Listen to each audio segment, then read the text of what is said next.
Ooh, I remember reviewing this map just from the 2D image, and I thought it looked beautiful. Spotting right here in the bottom left-hand corner. Game number 1. Playing with the blue Terran pieces, joined by, of course, the polar bear on the main command center. We have none other than Clem. His opponent all the way in the upper right, playing in red, playing with Zerg. We have none other than Rogue. So the map is called Wave Breaker. It's another map by Avex. I mean, I feel like I sound like a broken record now over the last couple of days at the very least, but Avex really has been making some proper nice maps for this particular Team Liquid map contest. I think from the 16 finalists, like 6 or so of the maps are his. And that's not even all of the maps. Like, he made more than the 6 that ultimately made it to the finals. I wonder if the judges at some point thought to themselves, yo, maybe we could put 8 in there, but it's a little much. So let's just settle on the ones that we've got. And let's just pick and choose the very best ones. This map has very strong Red Alert 3 vibes to me. I guess it's just like the colors and the general vibes. Now, this is going to be my very first time actually casting a game and looking at a pro game on this map. But visually, it is very striking. It's kind of awesome how it's colorful whilst at the same time being very legible, because that's kind of the problem you run into. When the map gets extremely bright and extremely colorful, it could be difficult to really see things. But it seems to be pretty good. Refueling docks. Alright. Ah! The fuel made it in a little dip on the map. That's not good. What does it say over here? Hangar bay? Missile systems? Oh no. Missile systems over here too. Mech construction. Refuel docks. All right. What you can't see is that I'm twisting and turning my head around in real life. Lucky I'm not casting with a camera because I would have looked extra stupid. All right, let's see. First Reaper is going to be making its way across the map. I feel like the last few times I've been seeing Clem play, he's a little tilted. Maybe I'm just reading into it a little too much, but Clem has looked pretty frustrated to me lately. Specifically in Terran versus Protoss. Now, there's no Protoss in this particular game, but I think in TVZ he's also not having the best of times right now. Even though he's really good. Sometimes I've noticed pro gamers go through those phases, especially the ones that play a ton of games. Both him and Bjorn right now seem to be a little, I don't want to say tilted, but at least a little bit frustrated about the current state of Terran. TVZ though, looks really solid to me. Oh my god, we have flat humans, but like very flat humans. We have an indication of what could be... These are like textures cooked up in 2002. Yeah, it looks horrible when you zoom in. I think we should remove those. They look really bad. Anyways, the rest of the map looks gorgeous so far.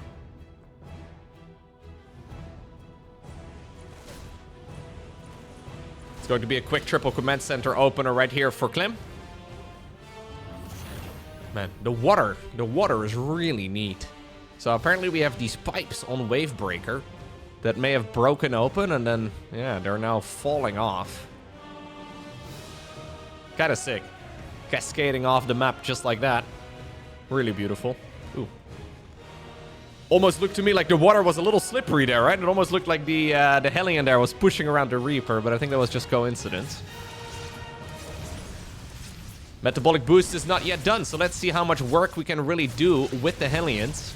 This is a bit aggressive here. I don't really like this too much, because even if you kill 4 drones, you're still not in a great spot. Yeah, and those are the types of plays that I look at, and I think Clem is tilted. Like, I don't know if it's true, but those are the types of YOLO moves that really don't work out favorably for Terran anymore, ever. Because genuinely, even if you kill 4 drones, I think you're behind as a Terran player, because... the thing about losing Hellions early is that not only do you lose those Hellions, so you lose that firepower, but it also effectively weakens your follow-up Hellions. So Terrans will usually go for at least 6 Hellions. And 6 Hellions is way better together than 4 Hellions. Like, 4 Hellions is very killable. So, I don't know. I feel like now these Hellions have basically, yeah, just been wasted. Obviously, they are still keeping the Terran safe. Oh, okay. Rogue is doing one of his famous moves where he's over-droning. He actually started up a big batch of drones. Ooh, right in the middle of this fight. You know what? It worked out perfectly. On the other hand, maybe I'm being a little overly critical of Clem. On the other hand, I have been extremely impressed by Rogue lately. Rogue seems to have reached a new high. He's participating in a lot of tournaments, and he has been looking bonkers strong. Like, very fun to watch. Obviously, he had that really good showing in some big tournaments lately. It is so good to see, because Rogue is one of the all-time greats. And while he's never really gone back to, like, the form that he had before he went off to his military service, which is quite a long time ago at this point, but lately it seems like he may have reached it once again. And what's cool about Rogue is that he plays Zerg differently than the other top-level Zergs. Like, Serral is extremely methodical, very calculated. Rogue has a lot of that, but then add on top of it a lot of craziness. Right? And you shake it together, you mix it real well, and then you get Rogue, right? It's a much more spicy playstyle to go for. And Rogue really is good when it comes to putting himself over mistakes. I've emphasized this many times, but I feel like he never really sits there and thinks about what his next move should be for very long. Like, he will make a mistake and then immediately snap out of it and go to the next win condition. It seems like Rogue basically is thinking the entire game long, how do I win? What do I do to win? What do I do? Okay, this didn't work. How do I win? What do I do next? And maybe this is just like a personal thing, but I suck at that. Like, I'm pretty good at executing a plan, and then when the plan goes according to the, you know, what I wanted to do, then it's great. Then I can win some games of StarCraft, but usually when things don't quite go smoothly, I spend at least, like, 10 seconds coming up with the next solution. And in StarCraft land, 10 seconds is a pretty long time, but Rogue is always there. He's always hitting. And he's been doing this consistently for a very long time. One of the all-time greats. One of the very best in the world, yet again, it seems. And it's exciting to watch for us as well, because a lot of the Zerg players don't really participate in the smaller cups. So, yeah, having Rogue regularly compete is really sweet. Let's see, though, if it works out here, and before he dies to a Marine tank push. This is just mostly to trade out some units. Rogue has been greedy, though. He's up to 84 of those bad boys. So look at this. This is kind of interesting, too, right? This is him skipping out on the Baneling Nest altogether.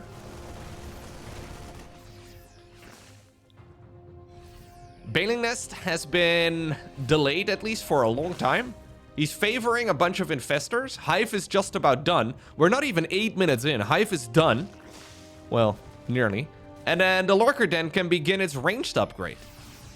We are one fungal growth away from disaster here for Clem. And does Clem know of it? That's the problem.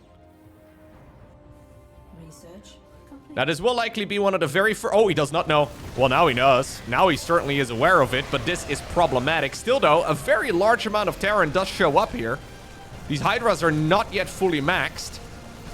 One of the reasons we usually do see a bunch of Banelings is to really prevent the Terran from just wandering onto the creep. I think this base may be dead. Yeah, Rogue wants to dance, though. Yeah, he's ready to dance. He's wearing his tutu. He's got his little pointy shoes on. Is it an overextension? That's the question. There's not enough energy on that particular infestor, but the Zerg units do hit very hard. One Hydra here trying to see if it can single-handedly finish the job. Lurkers are now out, though. Lurker ranged is done. Did he just complete it? And actually, will he be able to then keep this base alive? Hydras are shoved forward. Nice splitties here as well to negate the damage. Fungal coming out of nowhere. And just like that, Rogue solves the situation. It was a difficult Sudoku. One of those puzzle things. Right? The type of thing that some folks are really good at, and I am definitely not. Seems like Rogue managed to solve it in real time.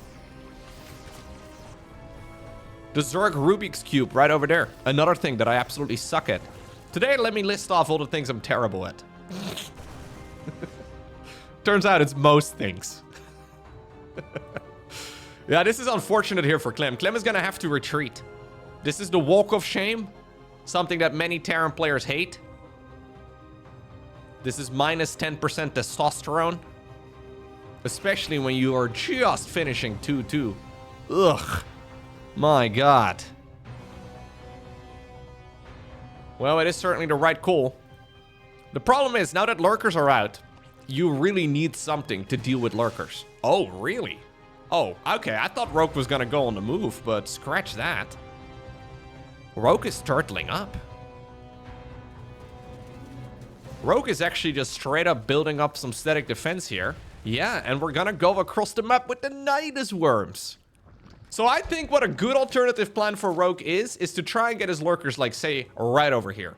If he manages to burrow 10 lurkers in this spot, it's basically game over. I don't think there's really anything you can do as a Terran. But getting to that spot is really difficult. That's what we see most Zerg players attempt, though. Rogue has all the time in the world right now to do that if he wanted to, but he decides to go for a different approach. And I think it's going to be Mass Overseer. Yep, Mass Nidus. Now, Clem has famously done a bunch of keyboard slams against this style specifically. And that is another thing that Rogue is very good at. He's very good at being a bit of a prick. Okay, look, I don't know if it's intentional, but I see Rogue play it out very differently against other Terrans. But I think he knows how much Clem hates this style. So he's gonna try and fend the flames a little bit. Yeah. Look, he's making 9 more Overlords. And he will go, if he's given the chance, he will go north of 50 Overseers. In case you haven't seen this style before, Rogue is pretty much the only top-level Zerg that plays it. We have seen some, and this, like, some of them have experimented with it as well. Scarlet was playing it for a while. We saw Rogue, or obviously Rogue. We saw Shin go for it for a bit as well. But anyways, Rogue is effectively going to try and flood the map with changelings. At some point, some of the changelings will likely slip through the cracks, and we can start seeing Nidus Worms pop up left, right, and center. This is an extremely difficult style to play against for Terran because the Nidus Worms just require so much attention. If you don't pay attention for just a moment and the lurkers pop out in the main base, it's super difficult to clean up. This is a good move, though, here for Clem. He obviously now knows that this is a relatively passive follow-up from the Zerg, so he decides to go in for a push of his own. But there's the first Nidus. Yeah, and the changelings, this is the trick with the changelings, right? The changelings will spot on the, like, it will be spotted on the map, but they are blue squares. So the blue squares are very difficult for Clem to notice. They look identical to his own units. Oh. Siege tank over here will be killed. Look at the Overseers already. He's got 28. There's always going to be energy available. Rogue being a little overly aggressive, though. He hoped he was going to be able to fungal and then walk slow Banes into it. He has now poked the bear. Let's see if it was a smart choice. Clem's been adding on the ghosts. He's going to be going into liberators as well, as he's starting to get the fusion core. So I think we're going to be seeing those ranged liberators come out in a moment. Another Nidus Worm, though, is going to pop up inside of the main base of the Terran. And it's just so annoying when you're pushing on creep like this, when you're always looking out for banelings and you're always worried about fungal growths, to then to simultaneously have to worry about this. It's not even so much that this is hard to clean up, it's very APM intense to clean up. Nice EMPs, though, here onto the Infestors. He's going to take out another base, it seems, although we use a little bit of an all-army hotkey as he now brings everything back together. Where is the roly-poly upgrade, man? Centrifugal Hooks very far behind. He's just trying to see if he can run away. Centrifugal Hooks 10 seconds from finishing. This could get awkward. If the upgrade finishes right as the Terran is hugging him, it could become a disaster. Looks like Clem will escape death. But look, the lurkers, they just popped back into the network and they went back home. Still, though, excellent attack right there for Clem. He ended up killing a base. He ended up killing a whole lot of workers. And he lost minimal amounts of stuff on his side of the map.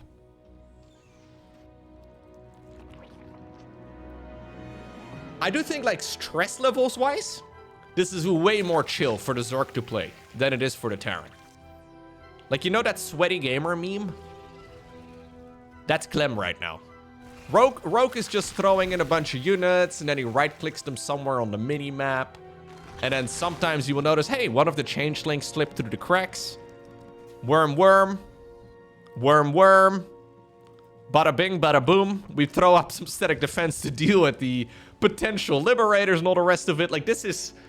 I much prefer here being in the Zerg player's shoes than the Terrans. I think it's a playable game for Clem, for sure.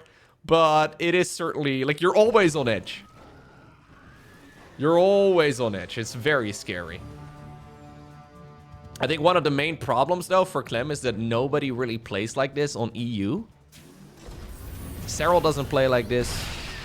Lambo doesn't really play like this. Elaser doesn't really play very much at the moment, I don't think. Serral doesn't really do a ton of ladder either. So you just kind of end up in a position where, yeah, how do you prepare for this sort of thing? Like, if it's only really one player actively going for this sort of style, you have to, like, think about it, I suppose, and come up with an approach, like, outside of the game, but actual practice is going to be difficult.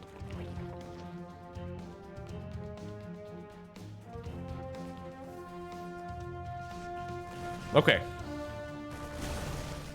Gotta say, by the way, for a first look at Wavebreaker, it is a beauty. One other little thing, I guess, with the Overseer Cloud is that it actually is very annoying for the Terran here to micro against both Infestors as well as Banelings when half your screen is covered up by Overseers. So obviously, like, this is the zoom level, right, that the pros will be playing with, and there's a gigantic amount of interface here at the bottom. So you just have this, like, very narrow bit of space to look at the game at, right? I oftentimes zoom out whilst I'm casting, but the players have this relatively narrow view. Oh, Fungal, at least attempted here, attempted. Oh, yo, Terran runs away. He does try to snatch a bunch of those ghosts on the way out. Same for the Fungal here, attempted on the right. Still, though, the Banelings are running. Whew. Clem escapes death, but very, very narrowly. Again, it's one of those things where for the Zerg, it's relatively chill. A hit is a bonus. For a Terran, a hit, though, with Banelings is potentially GG. Here we go again. Loads of changelings covering the screen, blocking your path. Loads of Overseers up in the air, blocking your vision. Yeah, this is a super annoying style to play against. It's so funny to me because I don't see other Zerg go for this strategy very often. But when Rogue plays it, it looks... I don't want to say busted, but it looks low-key overpowered. Right? Like, you look at this style and you wonder, okay, how long is it going to be, first off, until everybody's playing this in the late game? And then, secondly, how long is it going to be until the Overseer gets nerfed? Which is funny because this unit has been unchanged for like a decade and a half. But this does look low-key a little bit broken. It just looks like hell to play against. I feel for Clem, man. I understand the keyboard slams. Alright, he's doing a great job, though. This is a very winnable game for him, but it's so freaking hard. Nidus Worms are being planted all over. Clem has got a significant amount of orbital commands now. Here we go, though. Zerg pushing forward yet again. We have some Vipers added into the mix as well. Some parasitic bombs are nice. Banelings once more. Okay, we'll crash into some Marauders, but there's more of them on the back of it. Nice defense yet again. Command center will have to retreat. Hydras will dash away. I mean, Clem's micro is stellar. All of this is really well done by him. Keep in mind, of course, that Overseers morph from Overlords, so they don't cost any supply. Furthermore, they're an energy-based unit, so you can just plop down as many like, you don't have to be on top of your changeling production or anything like that. You just gotta occasionally think about it, plant a whole load of those bad boys out, and then just spread them around the map. These things don't cost supply. As a matter of fact, they grant supply. Now, you do run out of cash eventually, so the Overseers are not cheap. I mean, yeah, they're cheap-ish, right? They're not very expensive, but they do cost resources. It's the same for the Nidus networks. So all of these worms that we see planted out on the map do all cost minerals and gas. It is something that adds up over the course of a game, and Rogue does have to pay attention to his bank. At this point, obviously, he's plenty rich. But if you expect the game is gonna go on for like a half hour or so, it seems that the mass Overseer style is pretty good.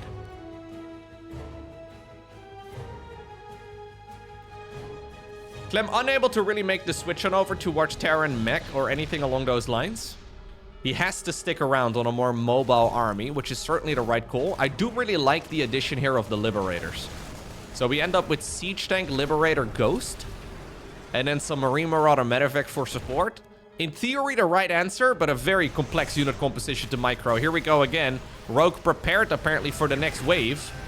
Look, we're even sniping some of those Overseers now. That is something, by the way, that we haven't really seen Terran players do. This sounds so obvious, right? But you can kill the Overseers. Nobody ever really thinks about the Overseer. But maybe just sniping them is actually the right call. Likewise, EMPing them, since they are spellcasters, is a pretty decent way to temporarily halt some of their annoyance. But in a way, this is very much so. Even though Rogue has been doing this for some time, this is still very much so unexplored territory. So annoying, though. More and more little... What even are they, man? Little snail dudes running around the map. So Rogue's overall game plan at this point in time is to backstab the Terran, but mostly just almost like soft contain him, you know? Like he's nidusing the main base yet again, creating a distraction in the main, and then moving forward over here. And ultimately, the Terran's economy is being beaten. Clem has money. He's got orbital commands. But he needs to be able to match the Zerg's economy and then some. That's so many SCVs dying. Rogue is instantly gonna have to remax. Looks like the Changelings indeed did not get taken care of. And while he did kill the Nidus Worms, I mean, they are a very obvious... Like, if you look at the minimap for Terran, I mean, right now they're outside of vision. But these will be very obvious squares on the minimap. The Changelings, though, will appear as friendly units. Scans are going down left, right, and center, though, as Clem temporarily turns off the fog of war. He will lose a base of his own, but he's trying to see if he can snipe an expansion of the Zerg. Looks like the hatchery will live. Here's the rest of the Zerg army, though, coming through. There's some Banelings in the mix, but it's hard to see. Okay, he decides to just pick up and get on out of there. Siege tanks clumped up together. Overseers again, though, covering most of the picture, and that is just so annoying. Orbital command this time around. Good EMP onto the Vipers at the very least, but this orbital command is toast, and so seems to be the majority of the Terran's army. Here's more and more Zerglings flooding out onto the map.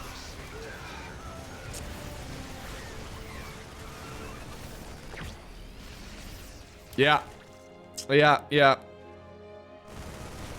And whilst all of this game has looked playable for Clem, it has felt like an uphill battle to me.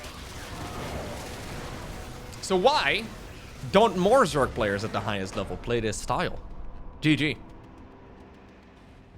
Okay. Next up, we find ourselves on a Washout. This seems to be one of the more popular maps. At least in the tournaments played, like there's only been a handful so far, but this seems to be a popular pick from the pro gamers. This map is really interesting to me. So I would love to see a game similar to the previous one with like the mass overseer, mass frustrating, right? type of style. But then on this particular map. So Washout, it starts off pretty normal. So you got all of these standard bases that you can take. But then the longer the game goes on, the more and more of your expansions are going to have this collapsible towers. And what happens when you destroy them is that they will fall down onto the mineral fields and destroy part of the base. So there are 3 of them on each side of the map. Now, if not addressed, this is a 9-field mineral base. So, normal expansions in StarCraft 2 either have 6 golden mineral fields or 8 blue mineral fields. This is a 9 mineral field base. So, if you do not destroy the rocks, yeah, I think you end up being in a world of trouble. So, I'm thinking, right? If Rogue plays a similar approach, if he gets there again in this game, if he plays a similar approach, plants down Nidus Worms all over the map, goes after the opponent's mineral fields, not so much the mineral lines, but the mineral fields directly themselves, I mean, he should be able to destroy all of them over time, which results in 9 less mineral patches for Clem to mine in total. That is significant. Like, that's basically a full expansion's worth. So, I don't know. I find the concept of Washout very interesting. It is going to take some time to figure out if it's actually a good idea. But rather than being super SCV, focused, right? Or worker killing focus, I guess, in StarCraft 2. This could be like a mineral field focus instead, which is an entirely different way to address the economy that, well, normally is a main focus in a game of StarCraft. Anyways, we're a long ways away from another late game, and for all we know, Roke has got something dirty in mind, because he doesn't shy away from that sort of thing either. This is nice, though, here for Clem. He is going to be able to block the third base, as he is going to be able to eventually get the expansion going, I'm sure, but this is now going to force the Zerg into a slightly different setup. We actually already have the third base. Never mind, he snuck out a drone towards the right side instead. Maybe not the preferred location, but it'll be okay. Triple CC opener yet again here for Clem. The rocks, by the way, in the middle are all sharing health. So even though this is technically like, I think like 8 different stacks of rocks, at least that's why the graphic on the minimap looks a little bit weird. But all of these are sharing health. So relatively easy to shut them down. Creates a very wide open area later on into the game.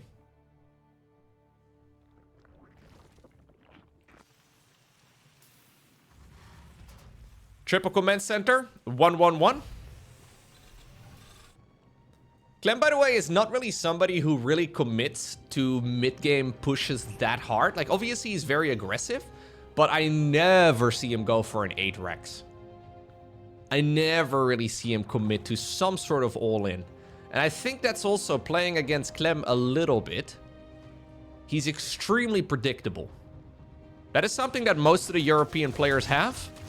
Serral's very predictable, MaxPack, Showtime, like all of them are extremely predictable. And the Koreans do sometimes play around that.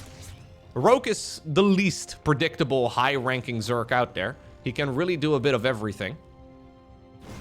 What I'm trying to say is that I don't know if Roke would be happy to cut as many corners as he did in the previous game against, for example, Maru.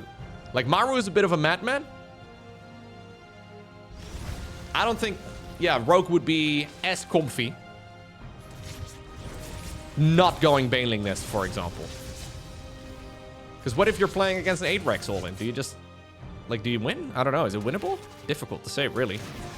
Reaper Scout in the main base will confirm that everything's normal for now. Now, as soon as the Reaper died, we will see the lair. This is a very standard opener here for Roke.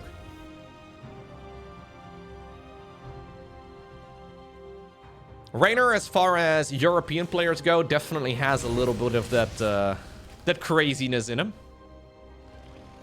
Admittedly, Raynor has also been practicing over in Korea for a very long time of, well, just a very big chunk of his career. I believe these days Raynor has his own place in Korea, which probably helps as far as that goes.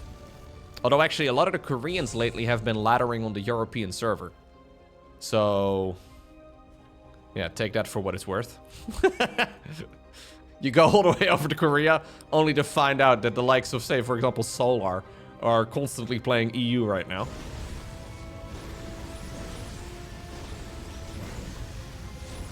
It is interesting, though. Like, the players that seem to spend most time in Korea also seem to adopt most of the Korean playstyles. Clem, actually, I believe he also has his own place in Korea, but he never really seemed to be too affected by it. Here go the Banshees.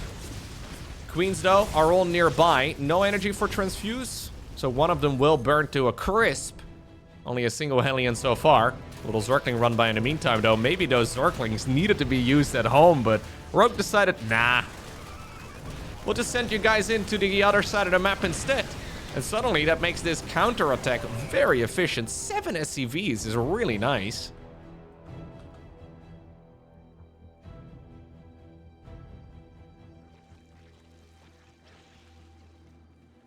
I gotta say, man, so far, the level of the map contest really has gone up. Because so far, I have not really seen a single bad map. It wasn't always like that. It wasn't always like that with the TOMC. The map contest.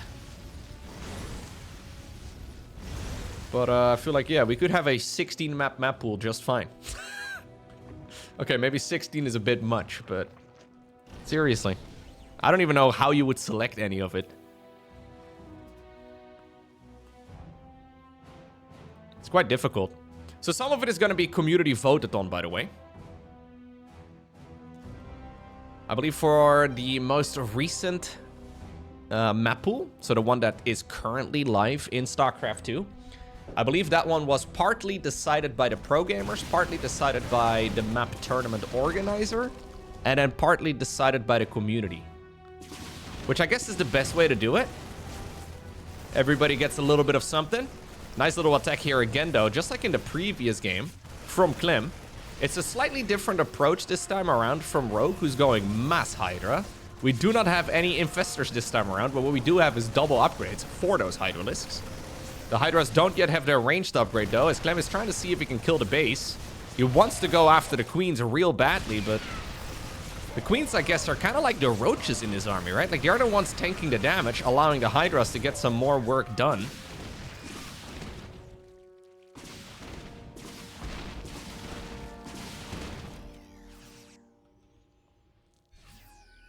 It's kind of awesome, right? How, like, every aspect of StarCraft is so competitive. Like, obviously, most of the map makers are going to be very formidable in multiplayer too, right? Or at the very least, they're very familiar with multiplayer. And instead of competing in 1v1, they decided to start competing in map tournaments instead. It's a different vibe, but still very cool. I guess StarCraft just tends to draw competitive people.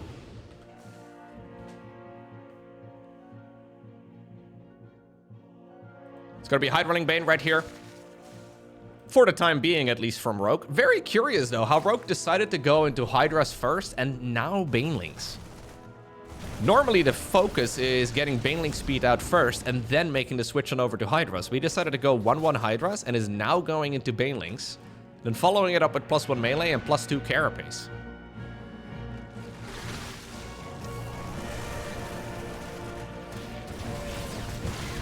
Nice siege tank hit over there. Good retargeting by Clem. He really needs to start hitting some of those bases, though. I mean, he's been damaging them, he's been bruising them, but he hasn't really been killing them. This one is very susceptible right now to an attack, but he knows that Baneling speed is going to be nearly done. Rogue is trying to see if he can buy some time. He decides to commit right now. 5 seconds or so on centrifugal hooks. Widowmine is not quite going to be able to get the hit done. Now Baneling speed gets spotted and immediately Clem retreats. Decides to maybe test the waters over here. There's a pesky little changeling once more, though. As again, a Rogue is in position, pretending to be a Terra unit himself. I'm very impressed by Rogue, man. This is the type of pressure that most Zerg players die to. Really, like, I see the likes of Serral die to this type of push. Now, we all know that Serral is good. But really, it's very common. Oh my god, this is a crazy drop. I don't like this at all from Clem. Really? We just YOLO drop into the main base? Feels frustrating to me yet again. But this is the type of aggression that most Zerg players will just crumble under, but Rogue seems to be handling it just fine. The drop in the main base is going to, get denied. Push over here is still totally fine. Push through the middle. I mean, this is a base that may end up dying, but I think there's plenty of Zerg reinforcements heading on over in this direction. Base on the far left also lives. And in the meantime, we have the Hive coming up. We're now making the switch on over towards the Lurker Den. Yet again, Rogue is basically a punching bag for like the first part of the game. But soon, he will start punching.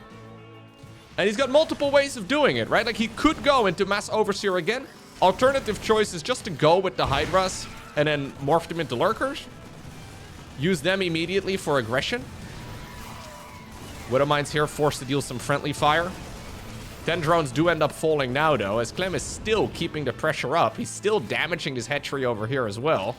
He's saving Jimmy. Wow. Dang, he drew very deep. That loses the medevac. Ay. Well, at least he did get this base over here in the middle. Rogue thinking about going for a bit of a counterattack. Ghost Academy in the meantime coming up. We have ranged coming as well for the Liberator. Second starport right now too. Clem has done an excellent job this game, keeping the creep spread busy, right? Making sure that the creep does not go too far forward. And it's forcing the Terran or the Zerg rather here, to constantly be guessing where the Terran's going to be coming from. Map control has been in favor of Terran for a long time. It has been good. But not quite game winning. Not quite game ending. Lurkers are now coming. Liberators though on the production tab as well, which is excellent. Ghosts are also coming up. Widowmine's not quite getting the hits in. Here's the Hydra counterattack yet again. A couple of Banelings actually. Just thinking about opening the front door. They will be able to open the front door. Careful. Hello.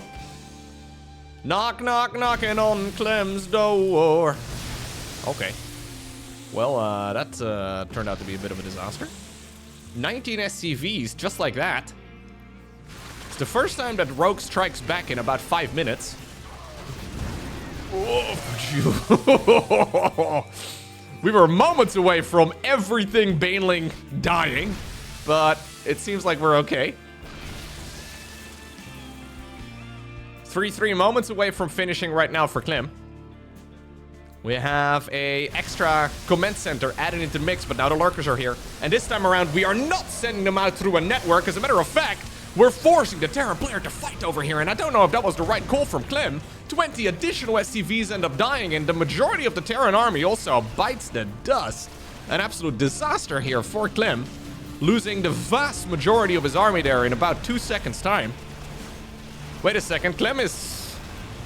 I mean, he was winning the first 90% of this game. Still unable to get the base over here on the left, and now Zerg is rallying. Likewise, though, loads of Terran units are popping out of their production structures. Rogue needs to be careful that he does not overextend. Going in through this choke point is going to be tough. SCVs, careful. SCVs, where are you guys going? Whew, careful. A couple of ghosts over here get surrounded as well. Clem really wants to get this base going yet again. He's trying to see if he can beat this Zerg player with sheer amounts of multitasking. Despite the fact that Rogue's APM is lower than the Terrans, it seems like he's able to stay on top of everything just fine. And what was previously a very significant supply advantage for Clem has now been flipped upside down. Not only did Rogue defend all of the aggression that Clem has been throwing his way, not only did Rogue lose all of his creep, he's actually figured out ways to counterattack. And while he needed to get a little bit lucky with those Banelings slipping through the cracks, killing 20 SCVs was an excellent start, and then immediately punching as well when the Lurkers were out. I mean, he basically left his expansions completely undefended, just relying on the reinforcing troops to get the job done.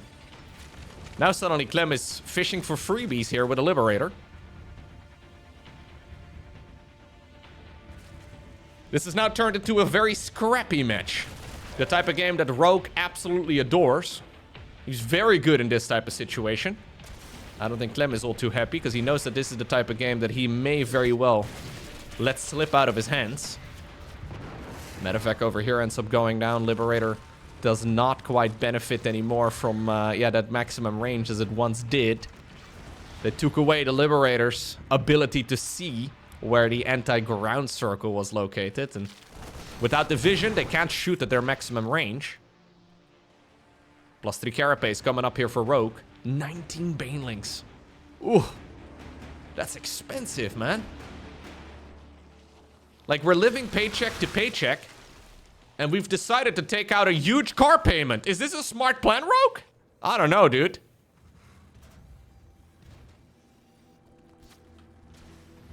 Liberator here tickling a bunch of units. I understand the Banelings are good, but off creep, Clem can definitely micro against it. I would really love to see maybe a queen or two just dedicated to more creep spread, because the creep really is lackluster. If we get a good Widowmine hit, this game is over. Like, one Widowmine hit in the middle of the Baneling clump, and it's gonna be very difficult to get much done. Rogue is thinking about throwing it at the wall. He wants to go after the planetary fortress. This is risky. He needs to kill it. If he does not kill it, it's gonna be tough for him to recuperate any of this, but I think it would be more than fine. Terran completely out of position, not expecting this move at all, because it's a bit of a crazy one. Actually, we're going to continue doubling down. He does have Blinding Cloud available. I guess we have energy on the Vipers. May as well test the waters. He actually walks into his own Blinding Cloud for just a moment. That Widowmine does not really get the damage done. This one will detonate onto the Banelings as well. Looks like the mineral line is safe for the time being, but I wonder, with all of these Terran units now cut off from the front lines, I think the Zerg army indeed can start fighting backwards. And that is going to be loads of SCVs dying. Dude, GG, wow. Rogue gets the job done as he plays one of the most impressive games of Zerg versus Terran I've seen in some time. This is one of those types of games that Clem always wins. But apparently not this time. GG.